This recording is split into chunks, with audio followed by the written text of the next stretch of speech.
కాలచక్ర భ్రమణాచలము తెలుసుకొనవే ఓ మనసా తెలుసుకొనుచు నీ జీవన గమన సరిచేయవే ఓ మనసా ఒక కల్పము 5000 సంవత్సరాలు కాలము చరించు సత్యత్రిత ద్వాపర కలి సంగమయుగములందుండు. ఓం శాంతి. నిన్నటి రోజు మనము కాలచక్రం గురించి వివరంగా విన్నాము. ఈ సృష్టి ఒక నాటక రంగము. ఈ నాటక రంగంలో మనందరము నటన చేసేటువంటి వాళ్ళం. ఎవరి పాత్ర వారికి లభించింది. ఇది ఒక కళ్యాణకారి డ్రామా అని విన్నాం. అంటే స్వస్తిక్ గురించి విన్నాం కదా. 4 యుగాలు, 4 భాగాలు స్వస్తిక్లో ఎలా సమానంగా ఉంటాయో అదేవిధంగా యుగాలు కూడా 4 యుగాలు సమానంగా ఉంటాయి. 4 యుగాలు పూర్తయితే దాన్ని కల్పమంటారు అని. 4 యుగాల గురించి మనం ఆత్మ ఈ 4 యుగాలలో తిరుగుతూ ఉంటుంది. ఆత్మ ఈ 4 యుగాల గురించి చింతన చేసినట్లయితే, స్వచింతన చేసుకున్నట్లయితే తనలో ఉన్నటువంటి వికారాలను, వ్యర్థాన్ని సమాప్తం చేసుకోగలుగుతాము అని విన్నాం. అంటే ఈ సృష్టి నాటక రంగము. ఎవరి పాత్రలు వారివి. మనం ఒకళ్ళని క్రిందకు పడేయాలి అన్నా అది జరిగే పని కాదు. ఒకళ్ళని ముందుకు తీసుకెళ్లాలన్నా అయ్యే పని కాదు. ఎందుకంటే ఎవరి భాగ్యాన్ని వాళ్ళు తయారు చేసుకుంటున్నారు. ఎవరి పాత్ర వాళ్ళు ప్లే చేస్తున్నారు. ఈ విషయం గుర్తుంచుకున్నప్పుడే మన పాత్రని మనం కరెక్ట్గా ప్లే చేయగలుగుతాము. ఎందుకంటే ఈ నాటకము కళ్యాణకారి అని విన్నాము. మనకు కూడా తెలుసు కదా, ఈ ప్రపంచంలో అందరివి మనం ఎక్కడి నుంచో వచ్చాము, ఎక్కడికో వెళ్ళేది ఉంది, ఈ జగన్నాటక రంగంలో పాత్ర వహిస్తున్నాము అంటాము. కానీ ఎక్కడి నుండి వచ్చాము, ఎక్కడికి వెళ్ళాలి అనే విషయం మాత్రం ఎవరికి తెలియదు. దాన్ని మనం వివరంగా తెలుసుకున్నాం. మనం పరంధామం నుండి వచ్చాం. ఈ సృష్టిలో మనం నటన చేస్తున్నాము. నా పాత్రను నేను కరెక్ట్గా ప్లే చెయ్యాలి అని గుర్తుంచుకోవాలి. దాని తర్వాత నిన్న మనం తెలుసుకున్నాం కదా, జ్ఞానం యొక్క గుణాన్ని అభ్యాసం చేయాలి. పరమాత్మ జ్ఞానసాగరుడు, అతని సంతానం మనం కూడా మాస్టర్ జ్ఞానసాగరులము అని. ఇలా రోజు ఒక్కొక్క గుణాన్ని మనం ఏదైతే గుణం వింటూ వచ్చామో దాన్ని అభ్యాసం చేస్తున్నట్లయితే చాలా బాగుంటుంది. దాని తర్వాత ఈరోజు మనము కల్పవృక్షం గురించి తెలుసుకుందాము. కల్పవృక్షము మనిష సృష్టి రూపి బీజరూపి వృక్షం. వృక్షానికి ఏ విధంగా బీజం, వేర్లు అడుగు బాగాన ఉంటాయి. కాండం నుండి మనకి చెట్టు కనిపిస్తుంది. అదేవిధంగా ఈ మనిష సృష్టి వృక్షానికి బీజరూపుడు స్వయంగా నిరాకార పరంపిత పరమాత్ముడు. ఎందుకంటే ఈ సృష్టి అనేది వృక్షం యొక్క ఆకారంలో చూపించారు. అంటే నిజంగా ఈ సృష్టి వృక్షంలాగా ఉంటుందని కాదు, వృక్షం యొక్క ఆకారంలో చూపించటం జరిగింది. కల్పవృక్షము అనగానే మనకేమనిపిస్తుంది? సహజంగా కోరికలు తీరుస్తుంది అనుకుంటాం. నిజంగా వృక్షం అనేది కోరికలు తీర్చదు. వాస్తవంగా కల్పవృక్షము అంటే కోరికలు తీర్చేది కాదు, 4 యుగాల్ని తెలియచేసేది. ఏ ఏ యుగంలో ఎవరెవరు ఎప్పుడొచ్చి ధర్మస్థాపన చేస్తారు అని తెలియచేసే వృక్షము కల్పవృక్షము, ధర్మవృక్షము అన్నమాట. అయితే వృక్షానికి వేర్ల భాగంలో ఇక్కడ చూపించారు చిత్రంలో. బ్రహ్మతో పాటు అనేక మంది బ్రాహ్మణులు కూర్చొని తపస్సు చేస్తున్నట్లు. అంటే ఈ వేర్ల భాగము భగవంతుడు అవతరించినటువంటి సమయానికి గుర్తు. భగవంతుడి ఈ సృష్టిలో అవతరించి జ్ఞానాన్ని వినిపించి రాజయోగ శిక్షణను నేర్పిస్తూ కొత్త ప్రపంచం కోసం నాంది పలుకుతున్నారు అని విన్నాం. ఈ సంగమం సమయము పరివర్తన పీరియడ్ అని కూడా విన్నాం. కాబట్టి ఈ సమయంలో పరమాత్ముడు సృష్టిని పరివర్తన చేసే కార్యాన్ని నిర్వహిస్తున్నారు. కాబట్టి ఈ సమయంలో మనం ప్రతి ఒక్కరి గురించి మంచి ఆలోచించాలి. మంచి ఆలోచిస్తే మంచి జరుగుతుంది, చెడు ఆలోచిస్తే చెడు జరుగుతుంది. మనం అంటాం కదా, తథాస్తు దేవతలు ఉంటారు, మనం ఏది ఆలోచిస్తే అది జరుగుద్ది అని. అంటే దేవతలు ఎవరో తథాస్తు అనరు, మన ఆలోచనలే తథాస్తుగా మారతాయి. అంటే కల్పవృక్షము అంటే కోరికలు తీరుస్తుంది అనుకుంటారు కదా. వాస్తవంగా వృక్షము అంటే కోరికలు తీరుస్తుందని కాదు.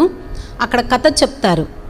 ఒక బాటసారి వెళ్తూ ఉంటే ఆయనకి విశ్రాంతి కోసమని ఒక చెట్టు కింద కూర్చున్నాడంట. అనుకుంటాడంట, ఈ చెట్టు కింద కూర్చొని నాకు బాగా దాహం అవుతుంది, మంచినీళ్ళు వస్తే బాగుండు అనుకున్నాడంట. మంచినీళ్ళు వచ్చాయంట. మళ్ళీ అనుకున్నాడంట, నాకు బాగా ఆకలి అవుతుంది, అన్నం వస్తే బాగుండు అనుకున్నాడంట. అన్నం వచ్చిందంట. మళ్ళీ అనుకుంటాడంట, నాకు బాగా నిద్ర వస్తుంది, మంచం వస్తే బాగుండు అనుకున్నాడంట. మంచం వచ్చిందంట. అనుకున్నాడంట, నేను అనుకున్నవన్నీ నెరవేరుతున్నాయి, ఇదైతే దయ్యం కాదు కదా అనుకున్నాడంట. దయ్యం వచ్చిందంట. ఇది నన్ను మింగదు కదా అనుకున్నాడంట. మింగేస్తుందంట. అంటే కల్పవృక్షం కింద కూర్చున్నాడు, అందుకనే ఆయన ఏదనుకుంటే అది జరిగింది అంటారు.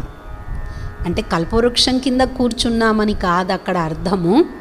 అక్కడ అర్థం ఏంటి అంటే, మనం ఏ సంకల్పం చేస్తామో, ఏ మాట మాట్లాడతామో తథాస్తు దేవతలు ఉన్నారు అంటే మన సంకల్పాలే తథాస్తు. చూడండి, ఇంట్లో పిల్లల్ని నువ్వు పనికిరాని వాడివి, నువ్వు వెదవు, నీకేం రాదు అని మీరు తిట్టారనుకోండి, ఎప్పుడు అదే శబ్దాలు పలుకుతూ అపశబ్దాలు పలుకుతూ ఉంటారనుకోండి, అది పిల్లల యొక్క బ్రెయిన్ స్వీకరిస్తుంది ఆ విషయాలు. ఇంకా పిల్లల ఎదుగుదలని ఆపేస్తాయి. వాళ్ళు ఎంతో ఎదగాలని చూస్తారు, కానీ మీ మాటలు ఎటువంటివి అంటే వాళ్ళ ఎదుగుదలని ఆపే విధంగా తయారు చేస్తాయి. నువ్వు మంచివాడివి, నువ్వు గొప్పవాడివి అవుతావు, నువ్వు బాగా చదువుకోగలుగుతావు అని మీరు ప్రేమగా నచ్చ చెప్పుతూ మంచి మాటలతో పిలవండి, మంచి మాటలతో సంబోధించండి. నువ్వు ఒక దేవాత్మవు, నువ్వు ఒక మంచివాడివి అని సంబోధిస్తూ ఉంటే నిజంగా వాళ్ళు గొప్పవాళ్ళు అవుతారు. ఎందుకంటే పెద్దవాళ్ళ యొక్క మాటలు ఆలోచనలే చిన్నవాళ్ళకి శాపాల్లాగా ఆశీర్వాదాల్లాగా పనిచేస్తాయి. కాబట్టి గుర్తుపెట్టుకోండి, వేర్ల భాగంలో కూర్చొని ఉన్నాం కాబట్టి ప్రతి ఒక్కరి గురించి మంచి ఆలోచించాలి.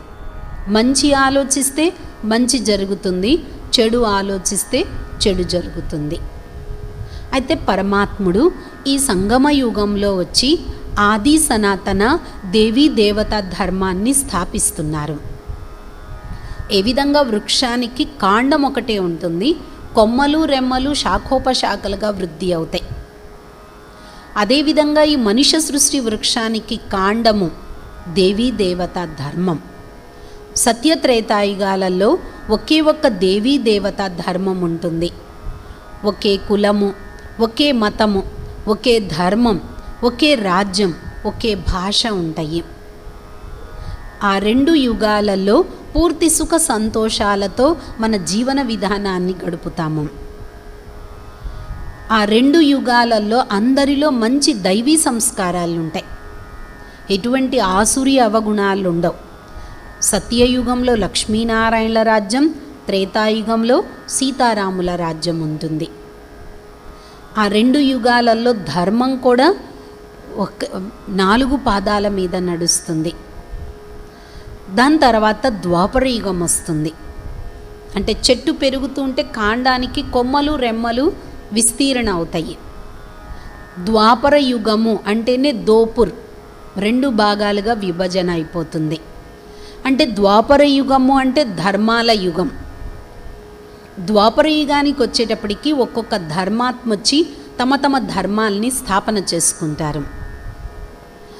ఇబ్రాహీం వచ్చి ఇస్లాం ధర్మాన్ని, ఈస్టర్న్ సైడ్ వచ్చి ఇబ్రాహీం వచ్చి ఇస్లాం ధర్మాన్ని వెస్ట్రన్ సైడు ఇబ్రాహీం వచ్చి ఇస్లాం ధర్మాన్ని స్థాపిస్తాడు. ఈస్టర్న్ సైడు బుద్ధుడు వచ్చి బౌద్ధ ధర్మాన్ని స్థాపిస్తాడు. మళ్ళీ వెస్ట్రన్ సైడు జీసస్ క్రీస్ట్ వచ్చి క్రిస్టియన్ ధర్మాన్ని స్థాపిస్తాడు. ఇలా ద్వాపరయుగానికి వచ్చేటప్పటికి ఒక్కొక్క ధర్మాత్మలు తమ తమ ధర్మాల్ని స్థాపన చేసుకుంటారు. ఎందుకంటే సమయం యొక్క డిమాండ్ అనుసారంగా ఆ సమయంలో భగవంతుడు ధర్మకర్తల్ని పంపించాడు. ఎందుకంటే ఆ సమయంలో కొంచెం దుఃఖం ప్రారంభం అవుతుంది. ద్వాపరయుగానికి వచ్చేటప్పటికి దుఃఖాన్ని తొలగించటం కోసం భగవంతుడు ధర్మాత్మల్ని పంపించాడు. దుఃఖాన్ని పెంచకండి, అందరిలో సమానమైన భావాలను పెంచండి అని. ఎందుకంటే ఇబ్రాహీం ఇస్లాం ధర్మాన్ని స్థాపించాడు. ఆయన తండ్రి పేరు అబ్రం. అంటే తనకి చిన్నప్పటి నుంచి ఈ విగ్రహారాధన అంటే నచ్చేది కాదు. తన తండ్రి విగ్రహాలు తయారు చేసేవాడు. ఆయనకి విగ్రహాలని తయారు చేయటం, విగ్రహాలంటే నచ్చేవి కావు. ఒకరోజు ఆయన ఏకాంతంలో కూర్చొని అలా ఆలోచిస్తూ ఉంటే ఆకాశం నుండి ఒక ప్రకాశవంతమైన తేజస్సు ఆయనకి కనిపించింది. ఆయన నోటి నుండి అల్లా అనే మాటలు వచ్చాయి. అంటే నిరాకార జ్యోతిర్బిందు స్వరూపుడైన పరమాత్మ సాక్షాత్కారం ఆయనకి కలిగింది. ఇంకప్పుడు ఆయన అందరికీ చెప్పాడు, భగవంతుడు నిరాకారుడు, జ్యోతిర్బిందు స్వరూపుడు. కానీ ఆయన మాటలు ఎవరు వినలేదు. వీడేదో పిచ్చివాడైపోయాడు అనుకున్నారు. దాని తర్వాత ఈస్టర్న్ సైడు బుద్ధుడు వచ్చాడు బౌద్ధ ధర్మాన్ని స్థాపించటానికి. బుద్ధుడు వచ్చే సమయంలో హింసాత్మకమైన భావాలు ఎక్కువ ఉన్నాయి.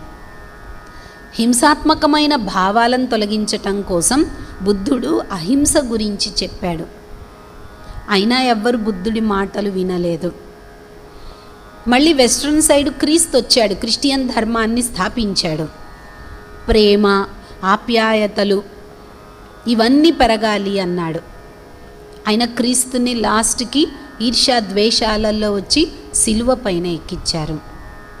అంటే సమయం యొక్క డిమాండ్ అనుసారంగా ధర్మకర్త చెప్పినటువంటి సూక్తులని కూడా ఎవ్వరూ పాటించలేదు. ఎందుకంటే బిల్డింగు కొత్తల్లో బాగుంటుంది, కొంచెం పాతగా అవుతూ ఉన్న కొద్దీ ఏం చేస్తారు, మరమ్మత్తు చేయిస్తూ ఉంటారు. ఇంకా పాతగా అవుతూ ఉన్న కొద్దీ మరమ్మతు చేయించి పాతగా అయిపోయింది అనుకోండి, కూల కొట్టాల్సి వస్తుంది. అదేవిధంగా సత్యత్రేతాయుగాలలో ఈ సృష్టి రూపి బిల్డింగ్ చాలా బాగుంది. అంటే అందరూ చాలా సుఖ సంతోషాలతో ఉన్నారు. ద్వాపరయుగానికి వచ్చేటప్పటికి కొంచెం దుఃఖము, అశాంతి అనే బీట్లు ఇవ్వటం మొదలుపెట్టింది. భగవంతుడు ధర్మాత్మల్ని పంపించారు మరామత్తు చేయమని. వారు ఆ సమయానికి సంబంధించినటువంటి కొన్ని సూక్తులను కూడా తయారు చేసి చెప్పారు. ఇస్లాం కూడా కొన్ని డిమాండ్స్, సూక్తులను తయారు చేశాడు. అలాగే బుద్ధుడు కూడా కొన్ని సూక్తులను తయారు చేశాడు. అలాగే జీసస్ క్రీస్తు కూడా కొన్ని సూక్తులను తయారు చేసి మనుషులకి వివరించారు మార్పు తీసుకురావటానికి.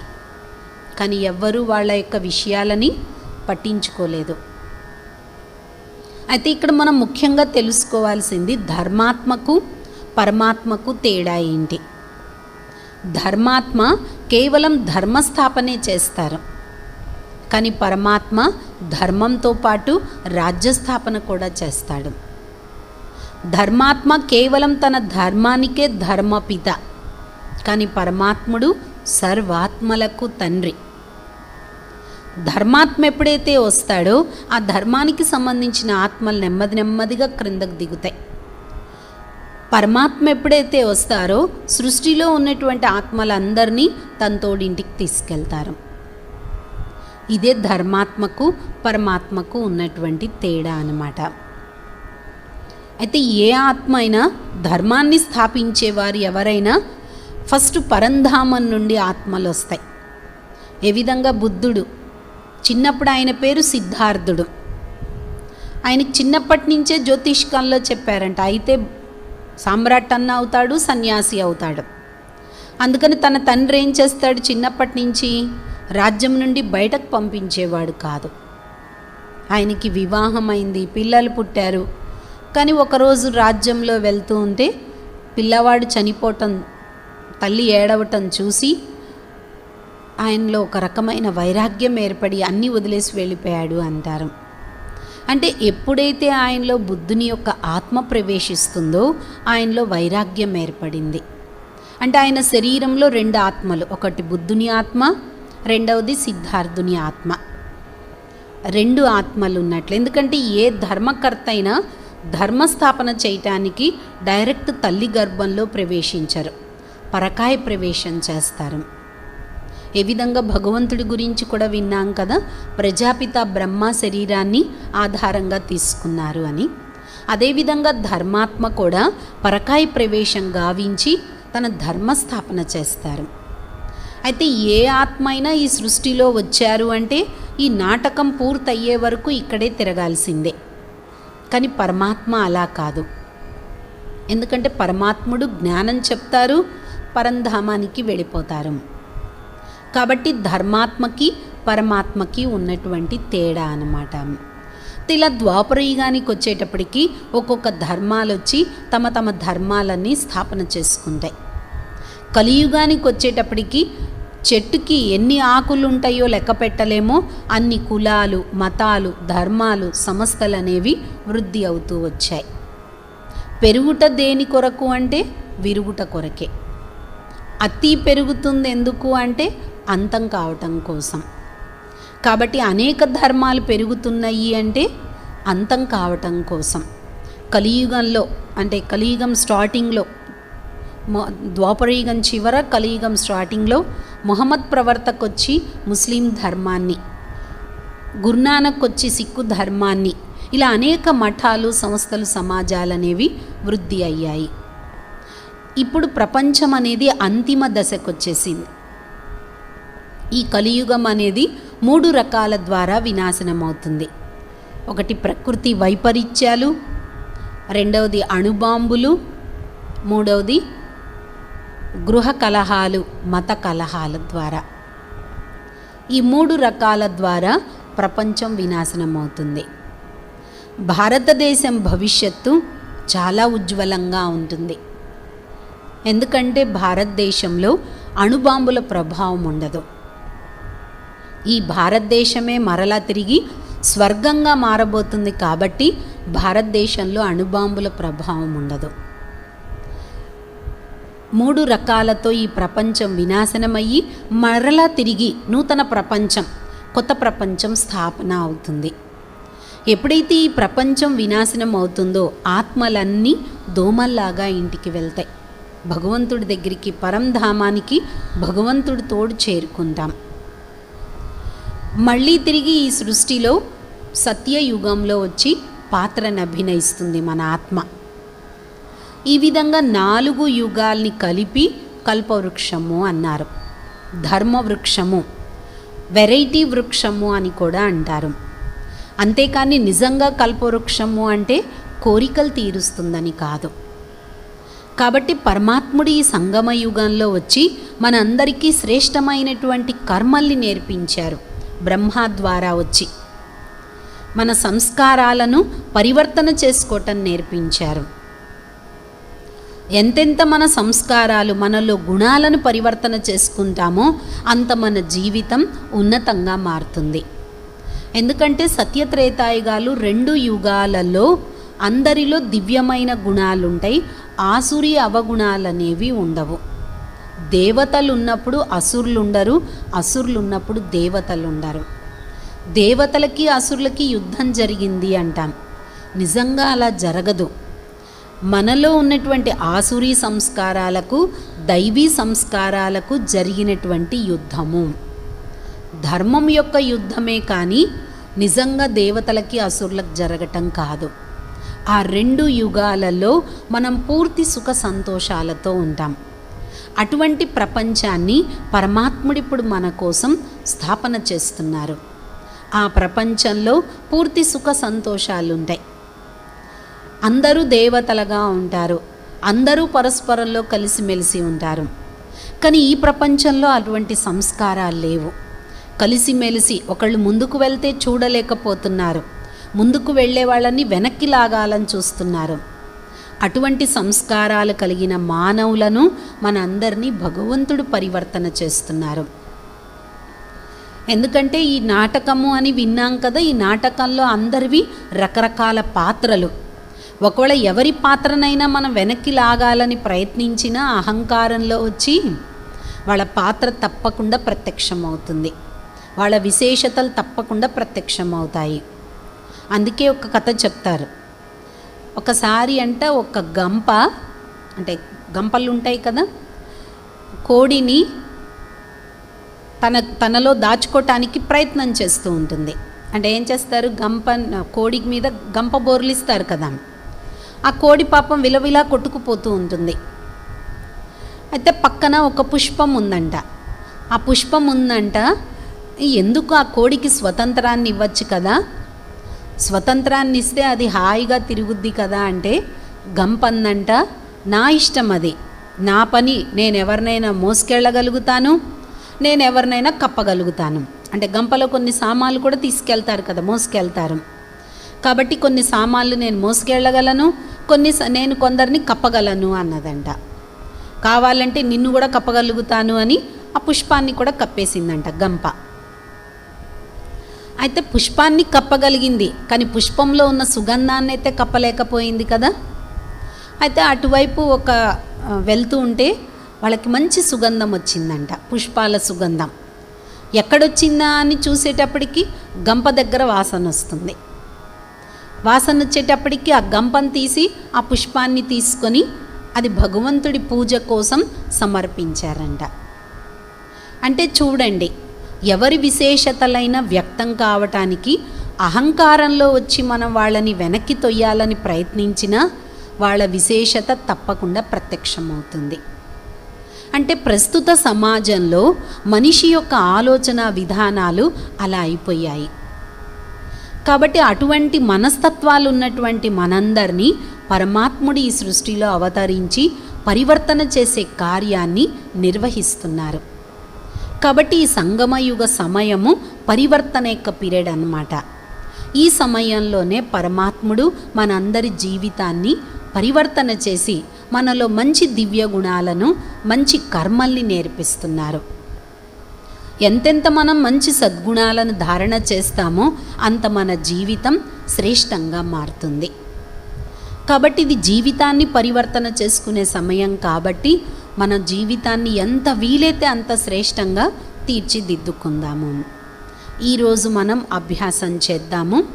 నేను ఆత్మను, సుఖస్వరూపమును. నేను అందరికీ సుఖాన్ని ఇవ్వాలి. సుఖదాత పరమాత్మ సంతానాన్ని నేను సుఖస్వరూపమును అని గుర్తుంచుకోండి. అందరికీ సుఖాన్ని ఇవ్వాలి, సుఖ పెట్టాలి. మనం దుఃఖపడేది లేదు, దుఃఖ పెట్టేది లేదు. కాబట్టి గుర్తుంచుకోండి, నేను ఆత్మను, సుఖస్వరూపమును. అభ్యాసం చేద్దాము. ఓం శాంతి.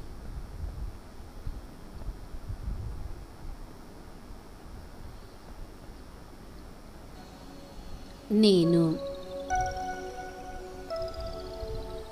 ఒక చైతన్య శక్తిని.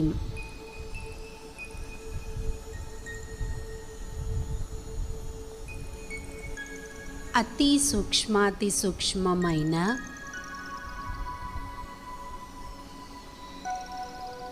దివ్యమైన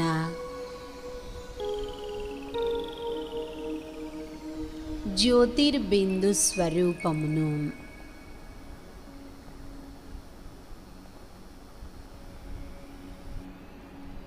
నేనొక ప్రకాశ స్వరూపాన్ని.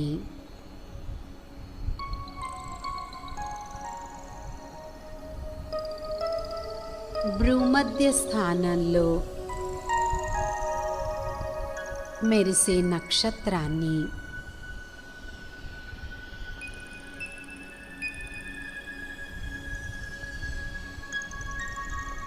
ఈ శరీరం అనే వస్త్రాన్ని ధరించి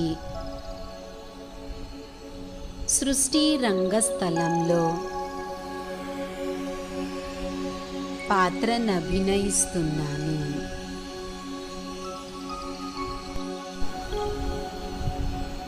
మనస్సు, బుద్ధి ద్వారా ఈ సాకార దేహానికి అతీతంగా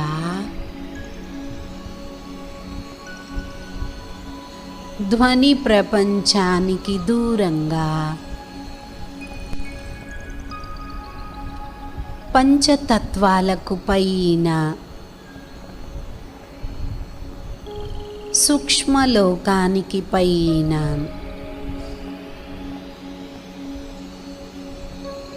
బ్రహ్మ మహాతత్వము శాంతిధామానికి చేరాను.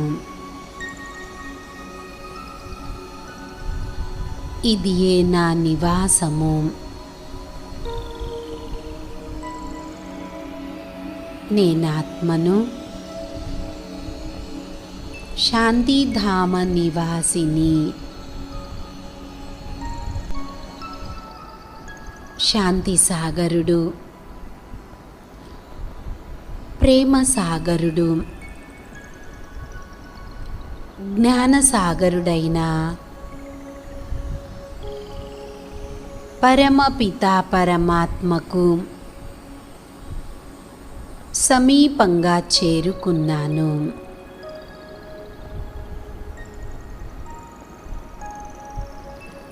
సుఖసాగరుడైన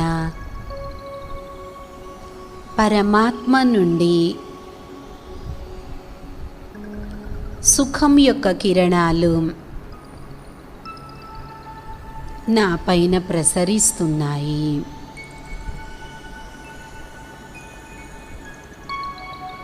నాలోని అశాంతి, దుఃఖము సమాప్తమవుతున్నాయి.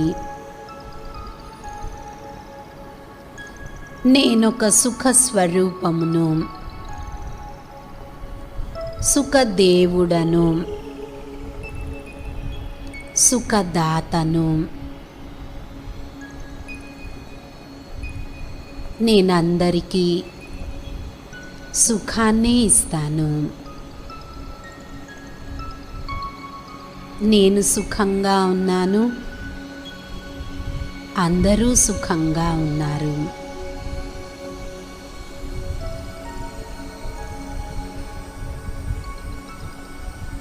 పరమాత్మ నుండి వచ్చే సుఖం యొక్క కిరణాలు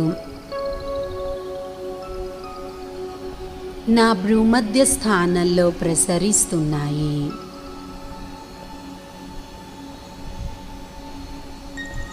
మొత్తం శరీరంలో వ్యాపిస్తున్నాయి. అంగము శీతలంగా, స్వచ్ఛంగా, సుగంధభరితంగా మారుతున్నాయి. నేను ఆరోగ్యంగా, శక్తివంతంగా అవుతున్నాను.